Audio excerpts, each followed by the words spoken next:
Let's get to the very latest on a brush fire that started yesterday near Wickenburg. It's the Jones Fire, and it's burning near the Hasayampa River bottom and the US 60. It's in fact forced nearby residents to evacuate overnight, and some of them are getting that first look this morning at what is left, and it is devastating for them. 12 News journalist Tori King, she's live this morning near where this happened in Wickenburg.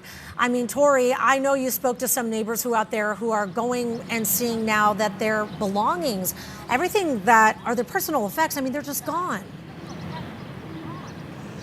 Yes, it's been a very difficult, a very emotional morning here for residents returning for the very first time, not knowing whether their home was going to survive or not after having less than 10 minutes to evacuate last night. I want to show you what the scene looks like right now. We did have to move. We were inside. That's the Arrowhead RV park right across the street. And it was the RV park that was absolutely destroyed. You can see several RVs right there, grills, homes, as well as just cars completely reduced to rubble. So a very difficult sight to see and not much left. Only a few of those RVs did end up surviving. You might still see some of that pink fire retardant that was dropped over this little neighborhood here. It did not end up helping that far side of the RV park, but it did end up saving this house over here on the left side. So I want to take you to some video of what that fire looked like yesterday. Here's what we know. The Arizona Department of Forestry and Fire Management says that this fire has burned over 100 acres. It broke out just after 1 p.m. yesterday, burning along both sides of that riverbed. Vegetation like salt cedar fueled this fire, forcing that rapid response from firefighters. 125 personnel assigned to it, including several engines, air tankers, which could all be seen making water drops throughout the afternoon. That fire retardant again dropped to try to save some of these buildings. That fire also forced shutoffs for the power and evacuations in the area that do remain in place. It also shut down portions of US 60 for several hours yesterday. We spoke with a resident here who, like I said, had less than 10 minutes to evacuate, and he did come home to find his RV still fully intact. Here's what he had to say. Yeah, I guess the second phone alert went on, so I figured I'd better get up and see what the heck is going on, because I don't usually have calls that time of the day. And just as I got up, my neighbor was knocking on my door telling me, we have to get out of here, come on.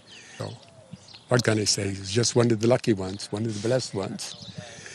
You know, I guess good things got to happen to some people, you know, and I'm sorry it didn't happen to more of us.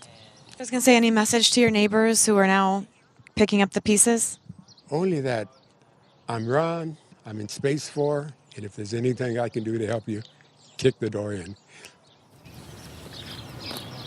So just a really sweet guy we talked to there. He's still looking for one of his pets, but the neighbors here that have all showed up this morning, they're really coming together, sifting through the rubble and trying to be there for each other. Just a very difficult morning for all of them. Back out here live, I want to show you again what the scene is really looking like right now. We were kicked out. We did have to be scooted back by police to across the street now, but APS has shown up, several utility workers now working on the scene. We did see some power lines as well as some telephone poles that were down inside the park.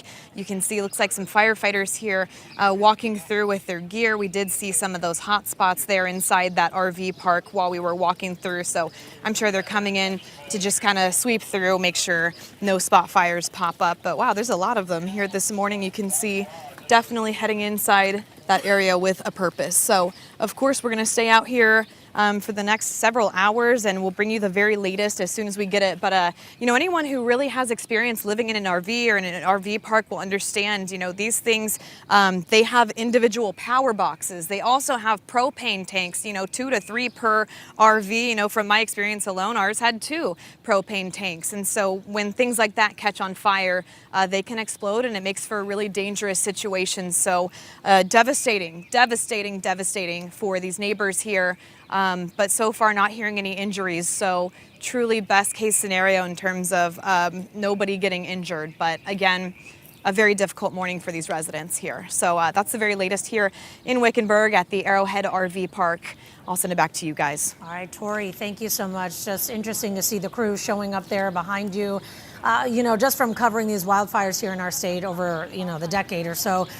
They get that briefing in the morning. They kind of hear what the fire has done overnight and just kind of pick right back up and work on those fire lines and maintaining while there are resources for those who've been impacted. And so just hoping for the best today. Tori, Right. thank you so much, and give those neighbors our best.